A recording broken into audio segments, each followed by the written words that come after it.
Bugun men sizlar bilan juda muhim masalani gaplashaman. Pensiya islohoti boshlandi. Minimal pensiya, ish staji, hujjatlar, kimning puli oshadi, kimniki kamayishi mumkin, kim hozirdan xavotir olishi kerak va kim xotirjam bo'lishi mumkin. Ayniqsa minimal pensiya 6000 so'm bo'lar ekan degan gaplar. Ijtimoiy tarmoqlardagi sarlavhalar, odamlarni chalg'itayotgan xabarlar ko'paydi. Shu sababli bu videoni oxirigacha ko'ring. Chunki bu ma'lumot faqat bugun pensiyadagi odamga emas, ertaga pensiyaga chiqadigan har bir ishchi, tadbirkor, fermer, o'qituvchi, shifokor, haydovchi, chet elda ishlayotgan yurtdoshlarimizga ham tegishli. Men bugun sizga oddiy tilda tushuntiraman. Avval qanday edi? Endi nima o'zgaryapti? 6000 so'm degan raqam nimani anglatishi mumkin? Kim hujjatini hozirdan tayyorlashi kerak? Qaysi xatolar pensiyani kamaytirib qo'yadi? Kanalga hoziroq obuna bo'ling. Videoga like bosing. Chunki bunday ma'lumotni vaqtida bilgan odam keyin pensiya jamg'armasi eshigida oylar davomida sarson bo'lmaydi. Avvalo bitta narsani aniq qilib olaylik. Pensiya tizimi oddiy yoshga yetdim, pul beriladi degan tizim emas. Pensiya miqdori asosan 3 ta narsaga bog'liq bo'ladi. Ish staji, rasmiy daromad hamda to'langan ijtimoiy soliq yoki badallar. Ya'ni odam butun umr ishlagan bo'lsa ham, lekin mehnat daftarchasida yozuv bo'lmasa, ish haqqi konvertda berilgan bo'lsa, korxona badallarni to'lamagan bo'lsa, pensiya hisoblashda muammo chiqadi. Oldingi tizimda ko'pchilik bir narsaga ishonib yashadi. Baribir davlat minimal pensiya beradi. Minimal kafolat bo'lgan, lekin minimal pensiya bilan yashash oson emas. Narxlar oshadi, dori-darmon qimmatlashadi. Kommunal to'lovlar bor, oziq-ovqat bor. Shuning uchun pensiya islohoti deganda faqat pensionerga qancha pul beriladi emas, balki odamning mehnati qanday hisobga olinadi, kimga adolatli, kimga noqulay bo'ladi degan savollar ham turadi. Endi o'zgarayotgan asosiy narsa shuki, tizim tobora ko'proq rasmiylikka tayanmoqda. Kim rasmiy ishlagan, daromadi ko'rsatilgan, solig'i to'langan, hujjatlari joyida bo'lsa, unda pensiya hisoblash ancha aniq bo'ladi. Kim norasmiy ishlagan, bugun naqd oldim, ertaga yana ko'ramiz tarzida ishlagan bo'lsa, u odam pensiya yoshiga kelganda o'zining yillarini isbotlashga majbur bo'ladi. Minimal pensiya 6000 so'm degan gapga kelsak, men bu yerda juda ehtiyot bo'lishingizni so'rayman. Chunki ko'pincha odamlar bitta raqamni eshitadi, lekin u raqam nimaga tegishli ekanini tekshirmaydi. 6000 so'm degan raqam pensiyaning to'liq oylik miqdori bo'lishi mantiqan to'g'ri kelmaydi. Chunki bunday summa hayotiy xarajatlarni qoplamaydi. Ba'zan bunday raqamlar indeksatsiya, qo'shimcha hisob-kitob, bir kunlik norma, bazaviy ko'rsatkichning bir qismi yoki noto'g'ri tarjima qilingan xabardan kelib chiqadi. Shuning uchun men har doim aytaman, pensiya bo'yicha har qanday raqamni eshitsangiz, darhol rasmiy manbadan tekshiring. Pensiya jamg'armasi, davlat xizmatlari portali, qonunchilik bazasi va mahalliy bo'limlardan aniqlashtiring. Asosiy qism 1. Nimalarni bilish kerak, kim xavotir olsin, kim xotirjam bo'lsin, birinchi bilishingiz kerak bo'lgan narsa. Pensiya islohoti eng ko'p hujjati tartibsiz odamlarga ta'sir qiladi. Masalan, bir opa o'tgan yil tikuvchilik qilgan, 10 yil davlat fabrikasida ishlagan, mehnat daftarchisida bor. Keyingi 20 yil uyda buyurtma olib tikkan. Bozordagi do'konlarga mahsulot bergan, lekin yakka tartibdagi tadbirkor sifatida ro'yxatdan o'tmagan, soliq to'lamagan. Endi u opa men 3000 yil ishladim deydi. Hayotiy jihatdan to'g'ri, lekin pensiya hisobida faqat isbotlanadigan. Rasmiy davrlar muhim bo'ladi. Natijada uning pensiyasi kutilganidan kam chiqishi mumkin. Ikkinchi misol, bir aka 25 yil haydovchi bo'lib ishlagan.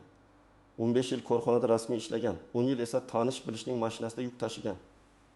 Daromadi yaxshi bo'lgan, oyga ko'p pul topgan, lekin hech qayerda ko'rsatilmagan. Pensiya hisobida 15 yil aniq ko'rinadi, 10 yil bo'yicha esa savol tug'iladi. Agar u yakka tartibdagi faoliyatini rasmiylashtirganida, to'lovlarni qilganda kelajakda pensiyasi yuqoriroq bo'lishi mumkin edi. Uchinchi misol, bir o'qituvchi ayol 32 yil maktabda ishlagan, hamma buyrug'i, ish haqi, ta'tili, lavozim o'zgarishi hujjatlarda bor. Bunday odam nisbatan xotirjam bo'lishi mumkin, lekin baribir u ham tekshirishi kerak. Mehnat daftarchasida ismi, familiyasi pasport bilan bir xil yozilganmi? Turmushga chiqqandan keyin familiya o'zgargan bo'lsa, ishga kirgan va bo'shagan sanalarda xato yo'qmi? Chunki bitta harf xatosi ham ba'zan stajni tasdiqlashda muammo keltirib chiqaradi. 4-misol, chet elda ishlagan yurtdoshimiz. U Rossiya, Qozog'iston Turkiya yoki boshqa davlatda 8-10 yil ishlagan bo'lishi mumkin. Bu yillar pensiya qo'shiladimi yoki yo'qmi? Bu davlatlar o'rtasidagi kelishuvlarga, rasmiy mehnat shartnomasiga, to'langan badallarga va hujjatlarning tan olinishiga bog'liq. Agar odam chet elda norasmiy ishlagan bo'lsa, afsuski, kelajakda bu yillarni isbotlash juda qiyin bo'ladi. Shuning uchun men chet eldagi yurtdoshlarimizga doim aytaman. Mehnat shartnomangizni saqlang. Ish beruvchi ma'lumotnomasini oling. Ish haqi tushgan bank ma'lumotlarini saqlang. Sug'urta va soliq to'lovlari bo'yicha hujjatlarni yo'qotmang. Kim xavotir olishi kerak? Birinchi navbatda norasmiy ishlayotganlar. Bugun pul yaxshi bo'lishi mumkin. Lekin ertaga pensiya hisobida sizda staj kam deysa kech bo'ladi. Ikkinchi guruh eski korxonalarda ishlagan, lekin korxona tugatilgan odamlar. Agar arxivga topshirilmagan hujjatlar bo'lsa, stajni topish qiyinlashadi. Uchinchi guruh mehnat daftarchasida xatolar borlar. To'rtinchi guruh tadbirkor bo'lib, lekin to'lovlarini muntazam qilmaganlar. Beshinchi guruh uy bekalari. Mavsumiy ishchilar, bozorda savdo qilganlar, qurilishda kunbay ishlaganlar. Bu odamlar albatta o'z holatini tekshirishi kerak. Kim nisbatan xotirjam bo'lishi mumkin? Rasmiy ishlagan, elektron mehnat tizimida ma'lumotlari bor. Ish haqi rasmiy ko'rsatilgan, soliq va badallari to'langan, hujjatlari to'lib bo'lganlar. Lekin xotirjam degani umuman tekshirmasa ham bo'ladi degani emas. Hozir elektron tizimlar rivojlanmoqda. Lekin eski yillarda ma'lumotlar har doim ham to'lib tushmagan bo'lishi mumkin. Ayniqsa 1990-yillar, 2000-yillar boshidagi ish joylari bo'yicha arxiv ma'lumotlarini oldindan tekshirtirib qo'yish kerak. Endi eng muhim nozik joylarga o'tamiz. Birinchi tuzoq, mehnat daftarcham bor. Demak, hammasi hal degan fikr. Yo'q, har doim ham unday emas. Mehnat daftarchasida yozuv bor, lekin muhr noto'g'ri bosilgan. Buyruq raqami yo'q. Sana tushunarsiz. Korxona nomi o'zgargan, keyin korxona tugatilgan bo'lishi mumkin. Bunday holatda pensiya jamg'armasi qo'shimcha tasdiq so'rashi mumkin. Masalan, arxiv ma'lumotnomasi, ish haqi to'g'risidagi ma'lumot. Buyruq nusxasi kerak bo'ladi. Ikkinchi tuzoq, ish haqi rasmiy kam ko'rsatilgan bo'lsa, pensiya ham shunga qarab chiqadi. Juda ko'p odamlar yillar davomida rasmiy minimal qolganini qo'lga tarzda ishlagan. Oylikda aslida 1 million olgan, lekin hujjatda 20 million ko'rsatilgan. Bugun bu qulay tuyulgan. Soliq kam, qo'lga ko'proq pul. Lekin pensiya hisobida davlat hujjatda ko'rsatilgan daromadga qaraydi. Natijada odam 20 yil ishlab, nega pensiyam kam deb hayron bo'ladi. Sababi juda oddiy. Tizim ko'rgan daromad kam bo'lgan. Uchinchi nozik nuqta, ayollar uchun bola parvarishi davri. Ko'p onalar bola tug'ilgandan keyin ishda tanaffus qiladi. Bu davrning qaysi qismi stajga kiradi? Qanday tartibda hisoblanadi? Hujjat bilan qanday tasdiqlanadi? Bularni oldindan aniqlash kerak. Tug'ilganlik guvohnomalari, mehnat ta'tili buyrug'i, ish joyidan ma'lumotnoma kerak bo'lishi mumkin. Agar ayol bir necha farzand tarbiyalagan bo'lsa, hujjatlar yanada muhim bo'ladi. To'rtinchi nozik nuqta, nogironlik, boquvchisini yo'qotganlik, imtiyozli pensiya kabi holatlar. Hamma pensiya bir xil emas. Yoshga doir pensiya bor. Nogironlik pensiyasi bor. Boquvchisini yo'qotganlik pensiyasi bor. Ayrim kasblarda imtiyozli pensiyaga chiqish tartibi bo'lishi mumkin. Masalan, og'ir mehnat sharoitida ishlaganlar, zararli ishlab chiqarishda ishlaganlar. Ayrim pedagogik yoki tibbiy soha xodimlari bo'yicha alohida qoidalar bo'lishi mumkin. Lekin bu imtiyozlar men og'ir ishlaganman degan gap bilan emas, hujjat bilan tasdiqlanadi. Lavozim nomi, ish sharoiti, korxona ro'yxati, attestatsiya hujjatlari, buyruqlar muhim. 5-nozik nuqta, familiya, ism, otasining ismi xatolari. Masalan, pasportda Gulbahor yozilgan, mehnat daftarchasida Gulbahor yozilgan. Yoki otasining ismi bir joyda Aliyevna, boshqa joyda Aliyevna bo'lib qolgan.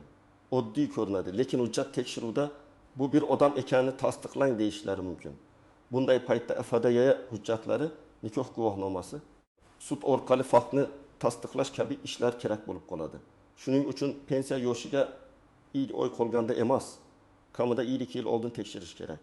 6-nozik nuqta, 6000 so'm kabi raqamlarga aldanmaslik. Men yana qaytaraman.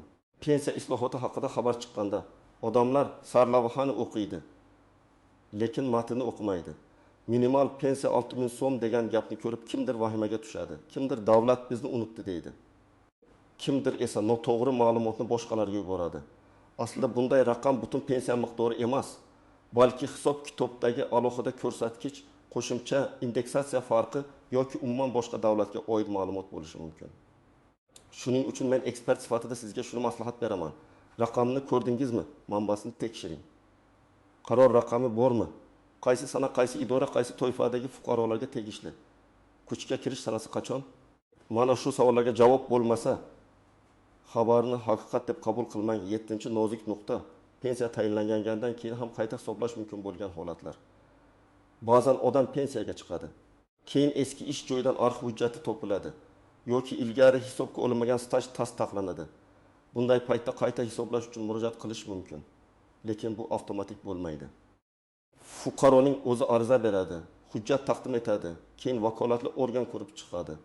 Shu bois bir marta pensiya tayinlandi. Endi hech narsa o'zgarmaydi deb o'ylamaslik kerak. Endi men sizga aniq qadamlarni aytaman. Birinchi qadam. Mehnat daftarchangizni tekshiring. Agar qog'oz mehnat daftarchangiz bo'lsa, undagi barcha yozuvlarni birma-bir ko'rib chiqing. Ishga kirgan sana, bo'shagan sana, lavozim, korxona nomi, muhr, buyruq raqami bor yoki yo'qligini tekshiring.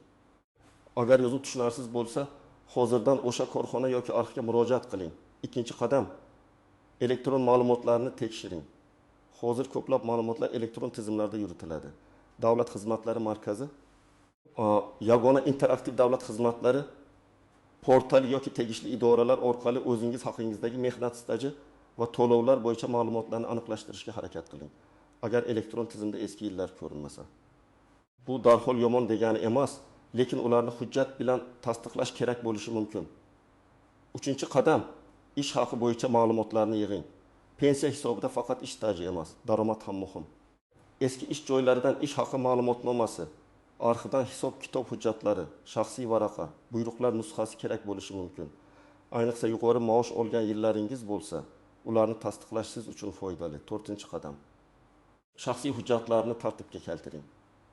Pasport yoki ID karta, tug'ilganlik guvohnomasi, nikoh guvohnomasi, familiya o'zgargan bo'lsa tasdiqlovchi hujjatlar, farzandlarning tug'ilganlik guvohnomalari, harbiy xizmat hujjatlari, diplom, nogironlik bo'yicha ma'lumotnoma, imtiyozli ish sharoiti hujjatlari, bularning hammasini alohida papkaga joylab qo'ying. Hujjatning asli va nusxasi bo'lsin. Nusxalarni sifatli qilib oling, chunki yomon ko'chirma ba'zan qabul qilinmaydi. 5-qadam. Agar korxona tugatilgan bo'lsa, arxivga murojaat qiling.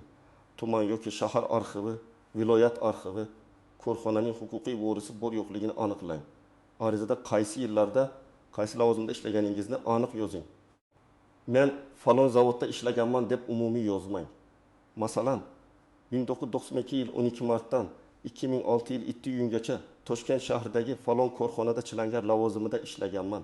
Ishga qabul qilish va bo'shatish buyruqlari. Ish haqi ma'lumotlarini berishingizni so'rayman deb yozing. Aniq yozilgan ariza tezroq natija beradi. 6-qadam, pensiya jamg'armasining hududiy bo'limiga oldindan boring. Pensiya yoshiga 2-3 oy qolganda emas. Imkon bo'lsa 1 yil oldin maslahat oling. Mening stajimda qaysi joylar muammo bo'lishi mumkin? Qaysi hujjat yetishmayapti deb so'rang. Xodimdan og'zaki javob bilan cheklanib qolmang. Kerak bo'lsa yozma murojaat qiling. Yozma murojaatga yozma javob bo'ladi. Bu keyingi harakatlarda sizga yordam beradi. 7-qadam, norasmiy ishlayotgan bo'lsangiz, hoziroq rasmiylashtirish haqida o'ylang. Tadbirkor sifatida ro'yxatdan o'tish, o'zini o'zi band qilish. Mehnat shartnomasi tuzish, soliq va ijtimoiy to'lovlarni qonuniy amalga oshirish kelajak pensiyangizga ta'sir qiladi. Bugun mayli keyin ko'ramiz desangiz, 10 yildan keyin o'sha keyin juda qimmatga tushishi mumkin. 8-qadam, ijtimoiy tarmoqdagi xabarlarni tekshirmasdan tarqatmang.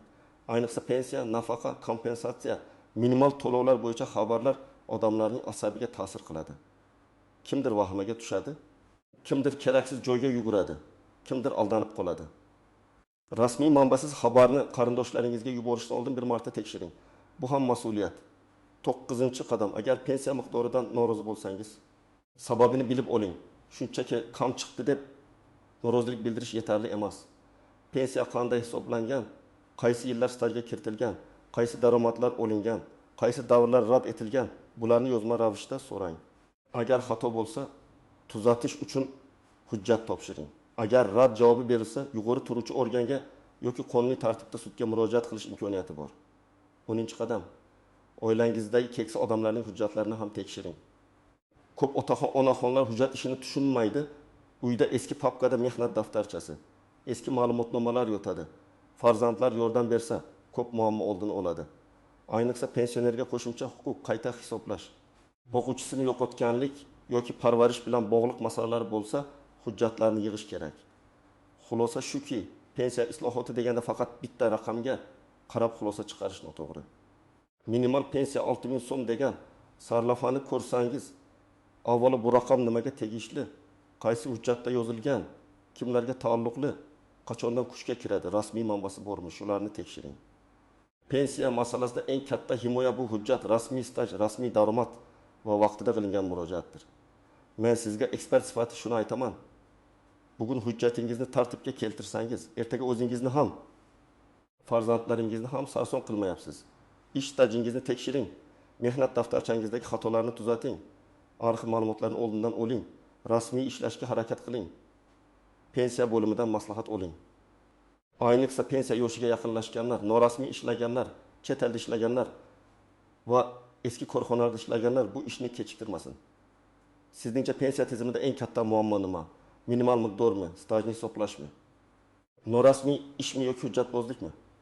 Fikringizni izohlarda yozing.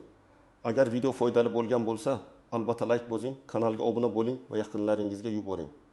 Chunki pensiya haqidagi to'g'ri ma'lumot har bir oilaga kerak.